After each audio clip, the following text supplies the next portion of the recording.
देख रहे हैं अवाम के उठाए गए सवालात, हालत हाजरा पर तबसरों, तज्जियों, खबरों पर मुहित प्रोग्राम न्यूज लाइन रिदा सैफी के साथ।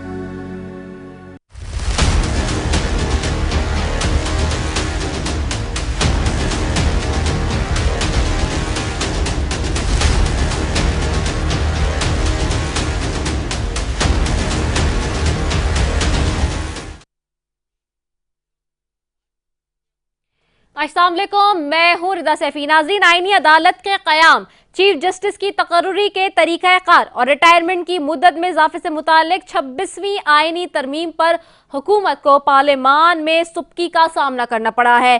तरमीम पर इत्तेफाक कराए हुकूमत को दरकार 2/3 अक्सरियत हासिल न होने पर कौमी असम्बली का इजलास गैर मुय्यना मुद्दत के लिए मुलतवी करना पड़ा। हुकूमत को जहां कई दिन की कोशिशों के बावजूद आईनी पैकेज पर अपोजिशन बिलखुसूस मौलाना फजलुर रहमान को मनाने में नाकामी का सामना करना पड़ा है। बिलावल भुट्टो जरदारी के मुताबिक मौलाना फजलुर रहमान को यह एतराजात हैं कि आईनी तरमीम के हवाले से हुकूमत की ख्वाहिशात काफी ज्यादा हैं। एक निजी प्रोग्राम में कल चेयरमैन पीपल्स पार्टी ने क्या कहा, आइए आपको भी सुनवाते हैं। की बात है, शायद ऐसे ना हो। बिल्कुल मौलाना फजलुर रहमान साहब की कंसेंसस के बगैर तो ये नामुमकिन है कि हम इस आईनी तरमीम को पास करें। रात पहले जो मेरा मुलाकात मौलाना फजलुर रहमान साहब के साथ हुआ उसमें मौलाना फजलुर रहमान साहब का एतराज या कि जमात के एतराज हुकूमत के ख्वाहिशात जो इतने सारे थे आईनी तरमीम के हवाले से वो काफी ज्यादा थे। सवाल यह है कि वो ख्वाहिशात क्या हैं जिस पर मौलाना फजलुर रहमान ने एतराज़ात जाहिर किए हैं। अपोजिशन ने 26वीं आईनी तरमीम पर हुकूमत को कामयाब ना होने पर इसे अपनी फतह करार दे दिया है। इसके साथ साथ हुकूमत के इत्तेहादी भी हुकूमत की इस नाकामी और अवामी सतह पर बनने वाले इस तासुर पर उखड़े उखड़े नजर आते हैं। पीपल्स पार्टी ने दबे लफ्जों में उसे हुकूमत की पिस्पाई करार दिया है।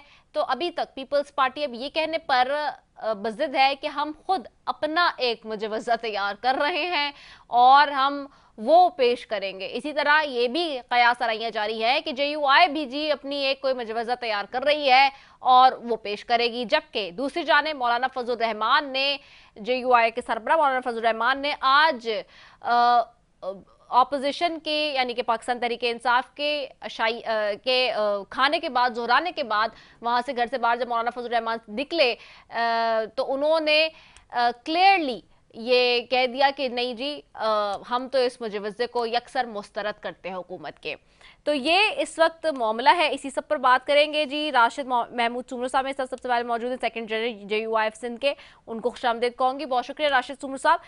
सुमर साहब, क्या हो रहा है आखिरकार, और सारी जो इस वक्त हम देख रहे हैं बॉल है वो आपके कोर्ट में है, लेकिन इसके बावजूद हम ये देख रहे हैं कि आखिरकार हुकूमत हारने के बाद भी हार नहीं मान रही।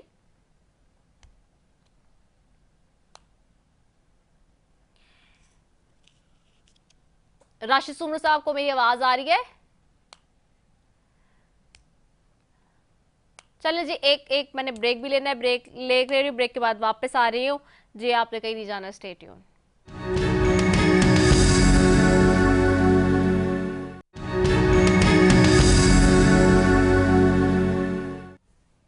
वेलकम बैक नाजरीन, और इसी सब पे बात करेंगे। सबसे पहले जाऊंगी राशिद महमूद सुमर साहब की तरफ, सेक्रेटरी जनरल JUI सिंध।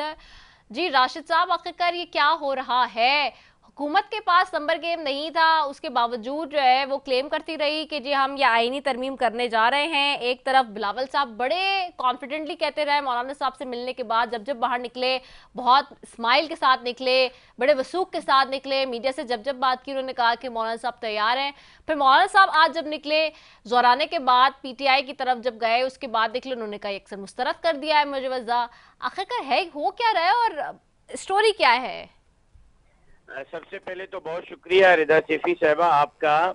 देखें, ये जिस चीज की तरफ आप आज निशानदी कर रही हैं कि मौलाना फजलुर रहमान साहब ने फरमाया कि मैंने यकसर उस मुसव्वदे को मुस्तरद कर दिया है, यकीनन अगर वो मुसव्वदा उस वक्त मुस्तरद मौलाना साहब न करते तो वोटिंग हो चुकी होती और वो बिल की शक्ल में इस वक्त पास भी हो चुका होता। मुसव्वदे को JUI ने मुस्तरद किया, तभी तो वो पार्लियामेंट में नहीं आया और उस पर वोटिंग नहीं हो सकी। अब बात यह है कि उसमें तरामीम के हवाले से जो बिलावल साहब की मौलाना साहब से मुलाकातें हुई हैं, उसमें बेहतरी के हवाले से हमारे लॉयर्स, कानूनदान काम कर रहे हैं, शिकवाइज जायजा ले भी रहे हैं, हुकूमत की तरफ से अब उस पर काम हो रहा है, हुकूमत भी एक नया मुसवदा तैयार कर रही है। तो उन चीजों पर हमारे लॉयर्स देखेंगे। अगर आने वाला मुसवदा इंसानी हुकूक के चार्टर से टकराव नहीं करता, पाकिस्तान के आइन से टकराव नहीं करता, और अगर वो पाकिस्तानी अवाम के हुकूक पर डाका नहीं डालता, तो JUI को उस पर वोट देने में कोई हर्ज नहीं होगा। अच्छा, अब एक नई बात आ रही है कि वो ये कि मैं भी थोड़ी सी देर पहले, यानी कि कुछ मिनट पहले, ये खबर एक आती है, रिपोर्ट होती है हमारे पास कि जी इंट्रा पार्टी इलेक्शन ना कराने पर इंतखाबी निशान वापस और पार्टी डी नोटिफाई हो सकती है, चीफ इलेक्शन कमिश्नर कह रहे हैं। और ये कह रहे हैं कि जी JUI के इंट्रा पार्टी इलेक्शन से मुतालिक केस का फैसला है जो कि महफूज किया गया है। तो इस खबर को, इस तनाजुर में जो सिचुएशन बनी हुई है, देखा जाए तो क्या मसला बना है? मेरा ख्याल ये है कि इसको इस मामले के साथ नथी करना मुनासिब नहीं है। इलेक्शन कमीशन का एक कानून है और उसके तहत JUI के इंट्रा पार्टी इलेक्शन हो रहे हैं, और पहले यूनिट सतह के, फिर तहसील सतह के इलेक्शन मुकम्मल हुए, अब जिलाई सतह के इलेक्शन मुकम्मल हो चुके हैं। कल सूबाई सतह के इंतखाबात हो रहे हैं, पंजाब के, फिर परसों KPK के, फिर 2 दिन के बाद बलूचिस्तान के, और 26 तारीख को सुबह सिंध के इंट्रा पार्टी इलेक्शन होंगे, और 29 तारीख को JUI के मरकजी लेवल के इंट्रा पार्टी इलेक्शन होंगे। तो 29 सितंबर तक JUI अपने इंट्रा पार्टी इलेक्शन को मुकम्मल कर लेगी। और मेरा ख्याल ये है कि कोई पाकिस्तान की ऐसी जमात नहीं है जो यूनिट से लेकर मरकज तक अपने पार्टी में इलेक्शन करवाती हो। JUI है। जाहिर है कि कश्मीर से लेकर कराची तक पूरा मुल्क प्रेशर तो नहीं है, यानी कि नहीं, ऐसी कोई बात नहीं। इलेक्शन कमीशन ने 60 दिन का हमें वक्त दिया है। आज जो उन्होंने समाअत की थी, उन्होंने 60 डेज दिए हैं। हम तो इंशाल्लाह 10-12 दिन में अपने मुकम्मल कर लेंगे पूरे प्रोसेस को इंट्रा पार्टी इलेक्शन के। अच्छा, एक बात और है, आज एक खबर और भी आपने देखी होगी, आपकी नज़र से चली, बल्कि वहाँ सहाफ़ियों ने पूछा भी जोराने के बाद, जब मौलाना साहब ने ये ऐलान किया मुस्तरद करने वाला, तो उन्होंने कहा भी कि जी ये जो है वो खान साहब के वाले से एक खबर चली कि जी खान साहब ने तो कहा है कि पता नहीं कि मौलाना साहब क्या करेंगे, लेकिन हुकूमत तो अपनी मनमानी करना चाहती है, कि वो हर सूरत चाहती है कि आइनी तरमीम हो। कुछ नहीं कह सकते कि मौलाना फजल रहमान के किरदार के हवाले से, और अगर वो लाना चाहती है तो लाएगी ही। अच्छा, इस हवाले से मौलाना साहब ने जो बात की है, पहले मैं वो सुनवा देती हूँ, फिर आपसे इस पर जवाब ले लेती हूँ। जी सुनवाइए। खाना खाने आए थे, खाना खा के चल बस। वो तो कोई नहीं है। रोल की बात हो रही है पूरे पाकिस्तान में, आपकी किरदार की बात हो रही है, पूरे पाकिस्तान में डिस्कशन हो रही है, तो आप क्या समझते हैं आइंदा भी ऐसा ही रहेगा किरदार? देखिए, इस वक्त तो हमने उनका मसवदा मुकम्मल मुस्तरद कर दिया है, बल्कि वो तो अब ये भी कहने के लिए कि हमारा तो कोई मसवदा है ही नहीं। तो फिर जो प्रोवाइड किया गया वो क्या था? तो किसी को प्रोवाइड किया गया, किसी को नहीं किया गया, ये क्या खेल था? लेकिन जो कुछ भी हमारे हवाले हुआ और हमने जो उसका मुताला किया है, तो उसके मुताला करने से हमें किसी तरीके से भी, किसी लिहाज से भी वो काबिल कबूल नहीं बना। ये कौम और मुल्क की अमानत में इससे बड़ी खयानत और नहीं हो सकती थी अगर हम इस पर साथ कर लें। साहब, आपके इत्तेहाद पर जो है वो बड़ी कोशिश की जा रही है कि ये इत्तेहाद टूटे, तो इस पर क्या कहेंगे? आज बड़ी खबरें चली है कि इमरान खान जो है वो नहीं, उन्होंने आपके हवाले से कोई जवाब नहीं दिया। मैं भी कोई जवाब नहीं दे रहा। अच्छा, मियां हम ये समझे। अच्छा, उन्होंने बड़े ही अच्छे मूड में, अच्छे अंदाज में आज मौलाना साहब लगे, और उन्होंने कहा कि अगर, क्योंकि कुछ लोगों ने करने की कोशिश की, क्रॉस क्वेश्चन भी, तो उन्होंने कहा अगर कोई जवाब नहीं दे रहा तो मैं भी नहीं दे रहा। मगर सवाल ये है अगैन कि ये ऐसे कौन से इसमें मुसवद्दे में ऐसी क्या खामियां थी जिसको उन्होंने कहा, ख़ास तौर पे लफ्ज़ इंतहाई अहम था कि उन्होंने कहा कि कौम और मुल्क के वसीतर मफाद में और ख़यानत नहीं कर सकते थे। देखिए, पहली चीज़ तो ये है कि मौलाना फजल रहमान साहब के वालिद जनाब मौलाना मुफ्ती महमूद रहमतुल्लाह अलैह ने पाकिस्तान को आइन दिया और मुत्तफिका आइन में उनका बहुत बड़ा किरदार रहा। यकीनन अगर मुल्क के अंदर आइन के अंदर अमेंडमेंट की जाएगी तो एक तो ये आइन फिर मुत्तफिका नहीं रहेगा जब इस पर कुछ जमातों को एतराज होगा। पहले तो मौलाना साहब का ख्याल ये था कि तमाम जमातों को बशमूल पीटीआई ऑन बोर्ड लिया जाए, मुसवदा शेयर किया जाए ताकि वो देखकर उस पर हाँ और ना में जवाब दे सके। दूसरी बात ये थी कि उसमें बहुत सारी शिकें ऐसी हैं कि जो शिकें हम समझते हैं इंसानी हुकूक के चार्टर के मनाफी थी। बहुत सारी शिकें ऐसी पास कराई जा रही थी जिससे खुद आइन मसख हो रहा था, आइन के अंदर जो है वो नया बहस छिड़ जाता। तो इसलिए जेयूआई ने उस वक्त उनको वोट देना मुनासिब नहीं समझा और अब जेयूआई उस पर डिस्कस कर रही है। वकला के साथ हमारे कानूनी माहिरीन जायजा ले रहे हैं और हुकूमत का मुसवदा भी आए तो उसके बाद फिर बैठ कर देखेंगे और उस पर फिर हम अपना लाए अमल आपके सामने रखेंगे। अच्छा, लेकिन अब तक के लिए तो ये कंफर्म है कि जो मुसवदा दिया गया था हुकूमत की तरफ से आपको, वो आपने यकसर मुस्तरद कर दिया है, वो किसी तौर से काबिल कबूल नहीं हो सकता। अब तो हुकूमत खुद नया मुसवदा बना रही है और नए मुसवदे की तरफ जा रही है, तो पहला वाला मुसवदा तो फिर वो खत्म हो चुका है। जो पीपल्स पार्टी तो बड़ा क्लेम कर रही थी चीजों को, वो कि बड़ी निगोशिएशंस हो गई हैं, मौलाना राजी हो गए हैं। पीपल्स पार्टी वालों के हवाले से मैं इतना ही कहूंगा कि नो कमेंट्स, इसलिए कि अभी बातचीत के दरवाजे चल रहे हैं, कोई मेरा तबसरा करना शायद इसमें मुनासिब नहीं रहेगा। अगर मौलाना साहब राजी हो गए थे तो बार बार जनाब बिलावल भुट्टो जरदारी साहब को फिर मौलाना साहब के पास आने की जरूरत नहीं थी। उनका बार बार मौलाना साहब के पास आना इस बात की दलील है कि कोई बात तय नहीं हुई थी, तभी बार बार वो तशरीफ ला रहे थे। अच्छा राशिद साहब, आप साथ ही रहेगा, मैं जरा नवाब हसन साहब हैं पीपल्स पार्टी से, उनसे भी जरा पूछूं। नवाब हसन साहब, बिलावल साहब बार बार जा रहे थे मौलाना साहब के दरवाजे पे और बार बार ये गारंटी दे रहे थे। कल शाम को भी 2 प्रोग्राम्स में उन्होंने कहा कि जी बिल्कुल मुतमईन है। आज मौलाना साहब निकले बाहर दौराने के बाद असद कैसर साहब के घर से, उन्होंने मुसवदे को यकसर मुस्तरद कर दिया, क्या कहेंगे? देखें, इस वक्त जो मुल्क की जो सिचुएशन है बहुत खराब है। मैं ये नहीं कह सकता कि मुल्क की हालात अच्छे हैं या मुल्क सही ट्रैक पे जा रहा है। तो मैंने पहले भी कहा था कि आज भी यही कह रहा हूँ कि इस वक्त पाकिस्तान पीपल्स पार्टी की सख्त ज़रूरत है। अगर बिलावल साहब आगे नहीं बढ़ेगा तो हालात वैसे के वैसे रह जाएंगे। इस वक्त जो मुल्क की हालात हैं वो बिल्कुल सही नहीं है। तो मैं चाहता, हमारी पार्टी का यही है बिलावल साहब का किसी के पास जाना। बिलावल साहब चाहे पीटीआई भी हो चाहे कोई और पार्टी हो, बिलावल साहब सबको लेकर चलना चाहते हैं। इसलिए पाकिस्तान पीपल्स पार्टी 1973 के आइन के तहत जो शहीद जुल्फिकार अली भुट्टो ने दिया, उसकी वजह से यही है कि हम आगे बढ़ें। तो हालात तो देखें आपके सामने हैं, सिचुएशन आपके सामने है और मुल्क की जो हालात हैं वो भी आपके सामने हैं। तो हमारी कोशिश यही है बिलावल साहब की, तो मुल्क की जो हालात सही ट्रैक पे आए और सही ट्रैक पे चलें।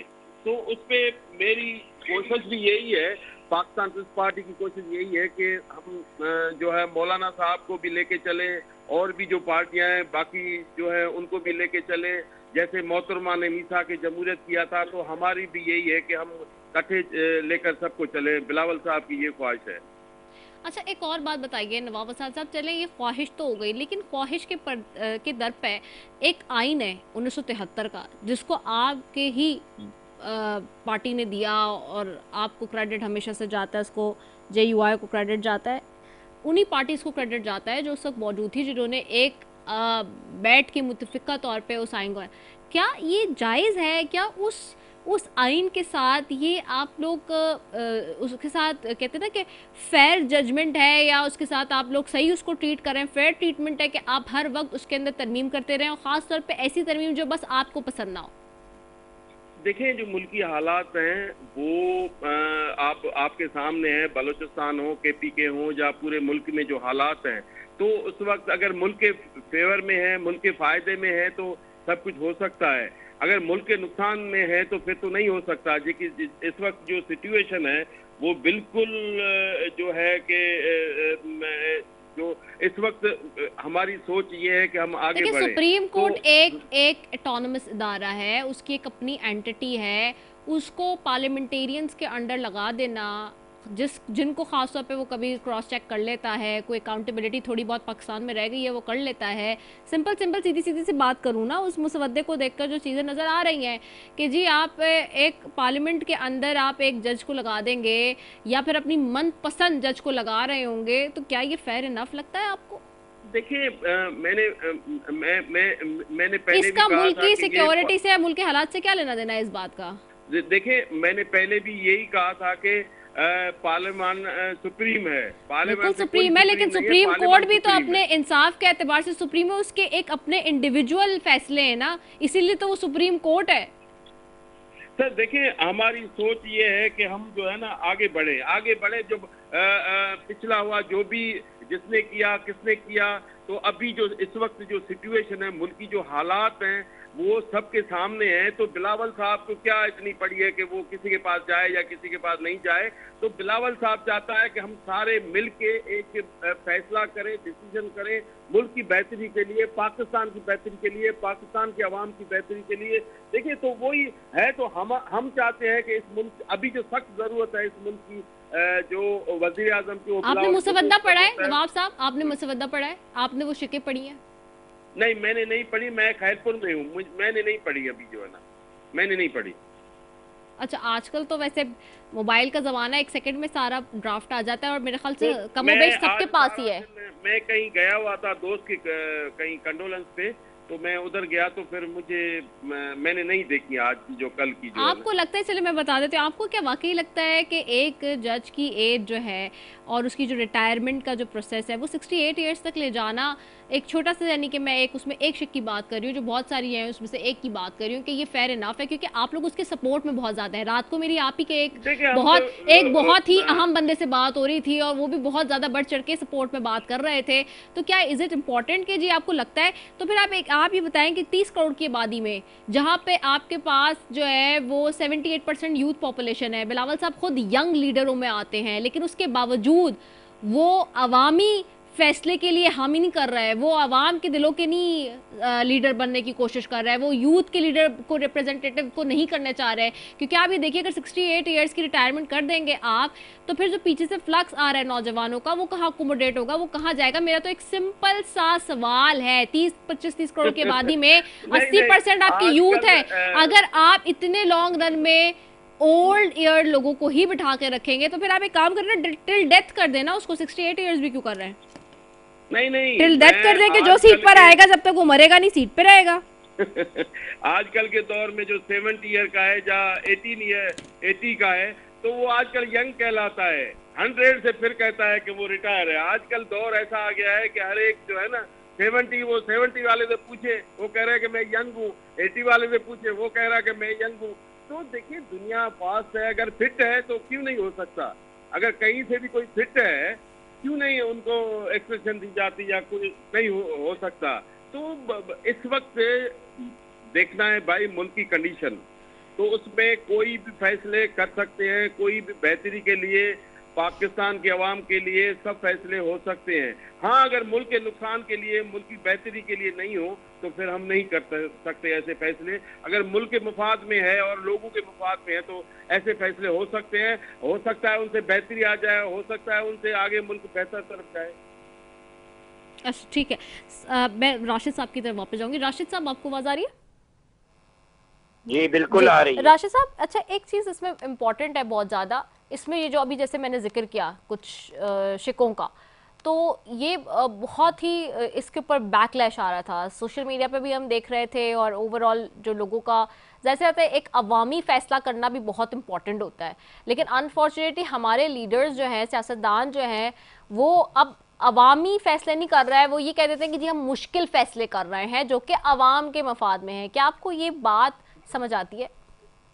सबसे पहले तो मैं अपने भाई, मेरे दोस्त भी हैं, मेरे भाई भी हैं और प्यारे दोस्त हैं मेरे, नवाब हसन साहब, उनकी दो बातों का जवाब देना चाहता हूं कि इस वक्त बिलावल भुट्टो जरदारी साहब की कोर्ट में नहीं है कि बिलावल साहब किसको लेकर चलना चाहते हैं या किसको लेकर नहीं चलना चाहते।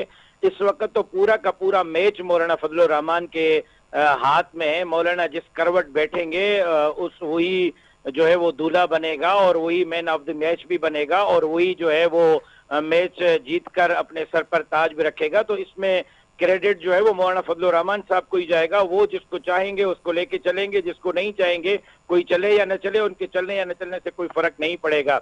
दूसरी बात, आपने नवाब हसन साहब की दुखती रग पे हाथ रखा है। नवाब हसन साहब बिल्कुल यंग हैं, क्यों आप खामखा उनको अभी से बूढ़ा बना रही हैं? अब आते हैं अब आते हैं आपके सवाल पर। बड़ी बदकिस्मती ये है कि सोशल मीडिया का ये जमाना है, तो हमें हर एक चीज को नाप तोल कर चलना चाहिए। सच्ची बात यह है कि 90% तो लोगों को ये पता नहीं था कि बिल है तो किस चीज का है। लोगों को ये तक पता नहीं था कि ये अदलिये के हवाले से बिल है, जजों के एक्सटेंशन के हवाले से। लोग ये समझ रहे थे कि ये शायद पीटीआई और हुकूमत की कोई लड़ाई है, उसमें पीटीआई आगे जा रही है या हुकूमत आगे जा रही है।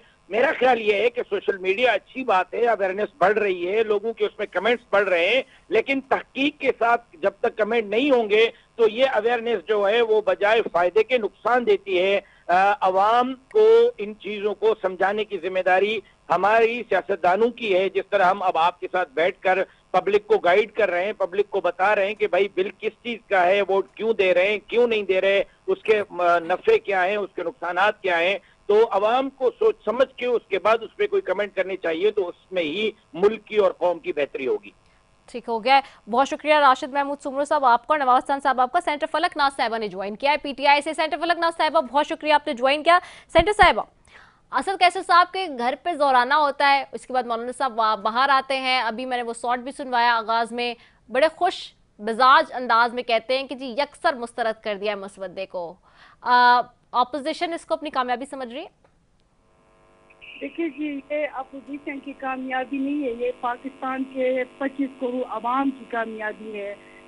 पाकिस्तान के 25 करोड़ अवाम से हुकूक तलब किया जा रहा था, असलिया का जनाजा निकाला जा रहा था। मैं इस ये जो हमारे जो मौलाना फजलुर रहमान साहब को मैं खैराज तहसीन पेश करती हूँ, उसने मुल्क को, असलिया को बहुत बड़े बुहरान से फिलहाल उसने बचा लिया है और एक ज़ीरक सियासतदान होने का सबूत उसने दे दिया है। अगर मौलाना साहब इस हुकूमत के साथ देते तो उसकी ये सियासी कत्ल होती। मौलाना ने अपना बढ़ा दिया है और मौलाना ने, आवाज आ रही है? जी जी बिल्कुल आ रही है, बिल्कुल आ रही है, जी जी लाउड एंड क्लियर। देखिए जी, ये जो काला कानून, ये इस हुकूमत ने क्या छोड़ा इस मुल्क में? मुल्क को इसने दिवाला कर लिया। आवाज आ रही है? जी जी बिल्कुल आ रही है, आप बात कीजिए, जारी रखिए। देखिए जी, इस फॉर्म 47 की हुकूमत जो है, ये हुकूमत मुल्क में क्या छोड़ा है? इसने मुल्क को दिवाला कर लिया है, माशी इस्तेकाम नहीं है। अब अदलिया एक आला सुप्रीम इदारा रह गया था, अब इसके साथ खिलवाड़ करने जा रहे थे, लेकिन ये अल्लाह अल हक है, अल्लाह अल हक है। अवाम का जो हुकूक तलब करने जा रहे थे और मौलाना ने एक ज़ीरक सियासतदान होने का सबूत देकर इसने अदलिया को बहुत बड़े बुहरान से बचा लिया है। तो हम सब पूरे पाकिस्तान इस काविश से मौलाना फजलुर रहमान को खैराज तहसीन पेश करते हैं जी। अच्छा, इस पर एक और बात भी बताइएगा सेंटर साहिबा के खान साहब ने आज ये बात की कि वो मौलाना साहब के किरदार के हवाले से जब सवाल किया, उन्होंने कहा कुछ नहीं कह सकते, हुकूमत ने आईनी तरमीम लानी है तो लेकर ही आएगी, लेकिन अगर मौलाना जमहूरियत के साथ खड़े तो अच्छी बात है। खान साहब इतने डिसअपॉइंट क्यों थे इस बात से? मैंने जहाँ तक खान साहब की बयान मैंने नहीं सुना है अभी तक, उसका मुझे नहीं पता, लेकिन खान साहब जो भी बयान देंगे वो एक मंजे हुए सियासतदान है, वो सोच समझ के बयान दिए होंगे। लेकिन मेरा नहीं ख्याल है कि ये हुकूमत कोशिश कर रही है कि ये बिल काला कानून दोबारा ले आए। मेरा नहीं ख्याल कि हुकूमत नंबर पूरा कर लेगी, लेकिन अगर करे भी तो लोगों की बेटियां दी और बहनों को उठाकर कानून साजी करेगी, इसके अलावा कुछ नहीं कर सकती है। ठीक हो गया, बहुत शुक्रिया सेंटर फलक नाज साहिबा, आपका पीटीआई से मौजूद थी। आप तीनों मौजूद मेहमानों का शुक्रिया जी। ब्रेक पे जाएंगे, ब्रेक के बाद नाज़रीन वापस आएंगे तो मोहम्मद ज़ुबैर साहब होंगे, उनसे भी बात करते हैं इस सारी सिचुएशन पे, वो क्या समझते हैं इस आइनी मुजवज़े को, इस मसवदे को वो समझ रहे हैं किस तरह से और उनकी क्या राय है वो भी जानेंगे। Stay tuned.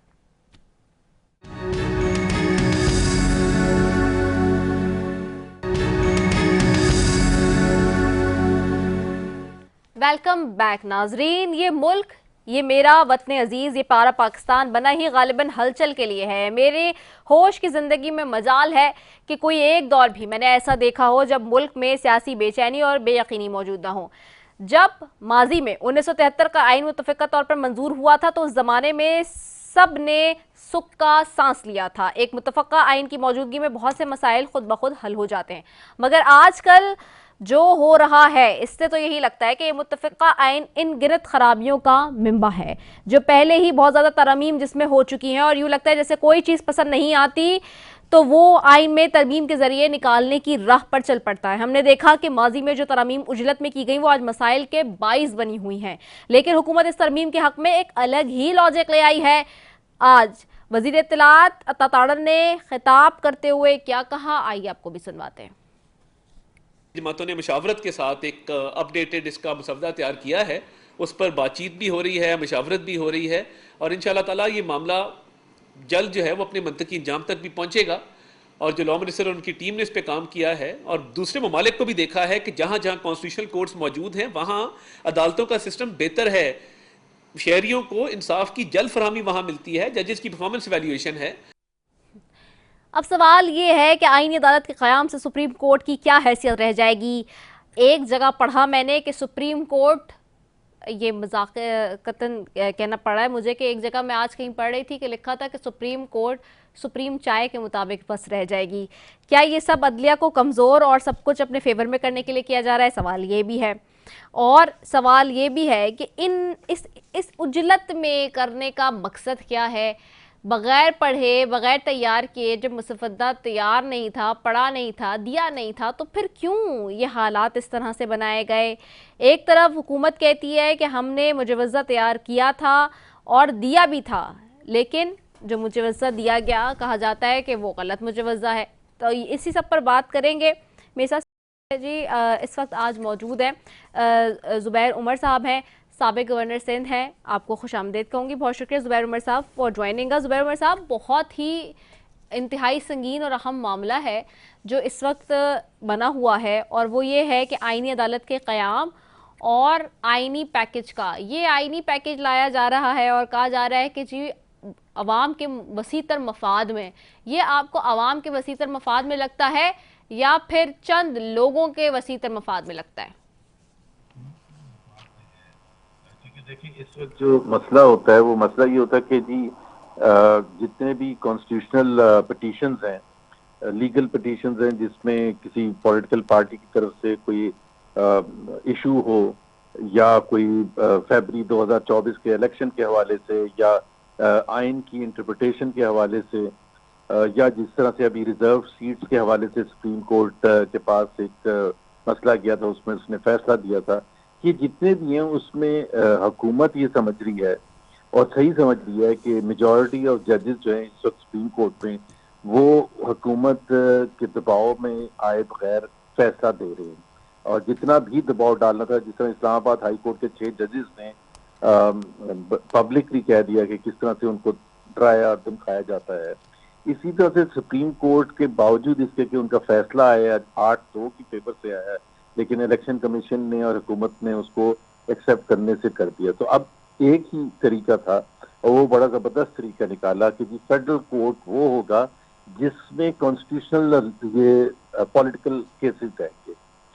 तो सुप्रीम कोर्ट से इस वक्त जितने पेंडिंग केसेस हैं वो सारे ट्रांसफर हो जाएंगे, और वो फेडरल कोर्ट है उसमें जो चीफ जस्टिस होंगे वो लगाएंगे प्राइम मिनिस्टर साहब, लगाएंगे प्राइम मिनिस्टर की एडवाइस पर प्रेसिडेंट साहब लगाएंगे।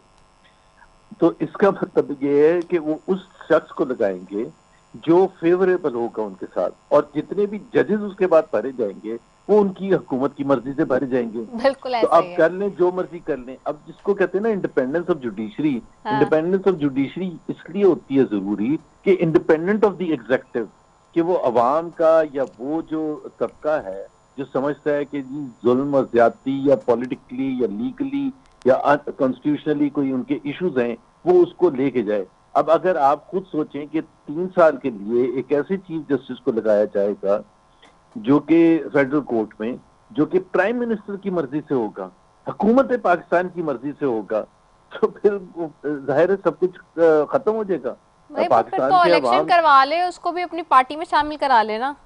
वो ऐसे ही है। अच्छा तो सुप्रीम कोर्ट जो है वो एक जिसको कहते हैं ना टुथलेस ऑर्गेनाइजेशन रह जाएगी। मैं आपको बड़े मजे की बात बताऊं, कोट एंड कोट रात को मेरी बिलावल साहब के बड़ी क्लोज जी स्पोक पर्सन में से एक से बात हो रही थी, उसको स्पोक पर्सन ही कह रहे हो, और वो कन्विंस करने के लिए राजी थे हर हाल में कि जी ये तो पूरी दुनिया में होता है, ये तो पूरी दुनिया में होता है, पूरी दुनिया में इसी तरह से होता है। आज जैसे अत्तातार साहब ने भी अपनी प्रेसर में कहा है कि जी पूरी दुनिया में होता है। सवाल ये कि पूरी दुनिया में आप सबसे पहले तो इंडिया में देख लें बराबर में। मैंने कहा बिल्कुल भी नहीं होता है ऐसा। इंडिया में आप उठा के देख लीजिए कि इसी तरह से होता है कि जी जो चीफ जस्टिस होता है वो देख रहा होता है सारे मामलात, और प्रेसिडेंट जो है वो उसको जो है मूव कर रहा होता है। मगर द क्वेश्चन इज़ दिस कि आज भी ये जब दुनिया की मिसाल देते हैं तो दुनिया में जो तरक्की हुई है, जो पार्लियामेंटेरियंस वहाँ के अपने लोगों की फलाह बहबूद के काम कर रहे हैं, वो क्या पाकिस्तान में हो रहे हैं? अगेन क्वेश्चन फिर वो उठता है। नहीं, लेकिन देखिए ना पूरी दुनिया में क्या है, एक ही सुप्रीम कोर्ट हो सकता है ना जी, मतलब को दो तो नहीं हो सकते, बिल्कुल एक ही सुप्रीम कोर्ट होता है। और सुप्रीम कोर्ट में जो जाहिर सी बात है उनके पास दोनों किस्म के केसेस जाते हैं, जिसमें और सबसे बड़ी बात यह है कि एक जो जज है इस वक्त वो पूरी उम्र वो एक उसका एक कैरियर है, वो गोल पोस्ट है, उसकी इम्पोर्टेंस पता है, इसलिए वो जज बना था हाई कोर्ट का, इसलिए वो सुप्रीम कोर्ट में एलिवेट होके गया था। इसलिए नहीं गया था कि उसके पास कुछ काम करने के लिए नहीं होगा, उसके पास कुछ फैसले करने के लिए नहीं होंगे। और सुप्रीम कोर्ट के जो चीफ जस्टिस हैं वो चीफ जस्टिस ऑफ पाकिस्तान नहीं होंगे, chief justice of Pakistan federal court के चीफ जस्टिस होंगे। सुप्रीम कोर्ट के चीफ जस्टिस की मैक्सिमम उम्र होगी 65 ईयर्स, और फेडरल कोर्ट के जो चीफ जस्टिस होंगे उनकी उम्र होगी 68 ईयर्स। तो अब अगर आज आप सुप्रीम कोर्ट के चीफ जस्टिस मतलब जस्टिस मंसूर अली शाह ने बनना था, उसमें एक सिग्निफिकेंस है, उसकी एक अहमियत है सुप्रीम कोर्ट के चीफ जस्टिस की। अगर उससे सारी पावर्स आप ले लेंगे, सारी की सारी पावर्स ले लेंगे, तो वो तो फिर उनको क्यों वो चीफ जस्टिस बनेंगे, क्या करने के लिए बनेंगे? और फिर वो जो उनके फैसले हैं जो आज भी पेंडिंग हैं, तो सारे अगर ये जिस तरह मैंने रिजर्व सीट का कहा था, तो हुकूमत जाएगी फेडरल कोर्ट के पास और वहां दरवाजा खटखटाएगी। फेडरल कोर्ट में बैठे होंगे जस्टिस फाइज ईसा, और जस्टिस फाइज ईसा फैसला सुना देगी। जाए आपकी मर्जी का फैसला दे रहे हैं, बल्ले बल्ले करें।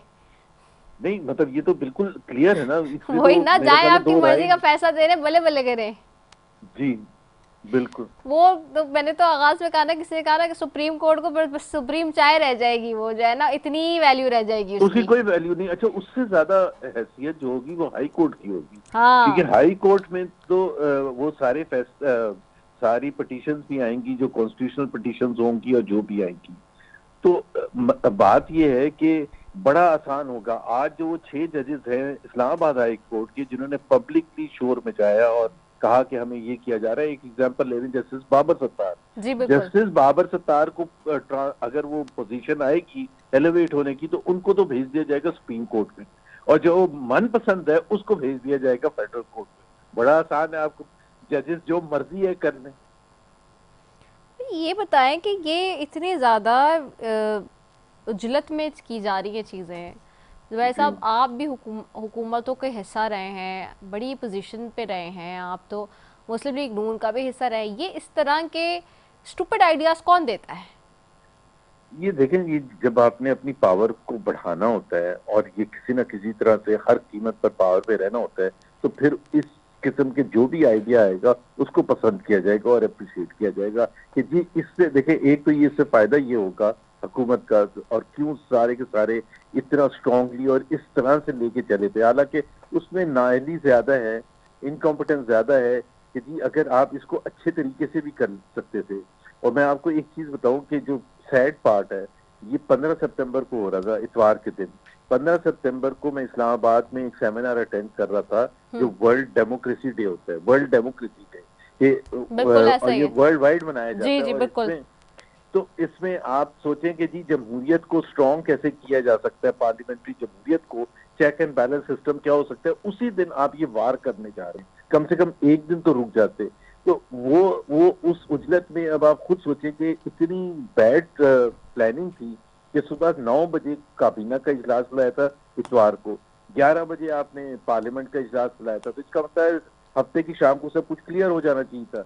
लेकिन कुछ भी नहीं क्लियर था। जब हमने पूरे इतवार को देखा, रात के 2 बज गए और 2 बजे तक सारा ये तमाशा होता रहा। और सबसे बड़ी बात ये कि पाकिस्तान के अवाम जो है वो सारा ये देख के जितना भी वो समझे थे, उनको एक चीज समझ आ गई थी, ये सिर्फ पावर ग्रैब करने के लिए और पावर को एनहांस करने के लिए, और ये जो फरवरी 2024 का इलेक्शन था, इसमें जो कुछ हुआ था उसको दबाने के लिए, ताकि वो जाए ही ना सुप्रीम कोर्ट के पास उस तरह से जिस तरह से लोग एक्सपेक्ट करते हैं कि जी एक चीफ जस्टिस होते जो कि इन पिटीशंस को लेते और ट्राइब्यूनल्स को एक्ट करने के लिए कहते कि ताकि फैसले हों 2024 के इलेक्शन के हवाले से।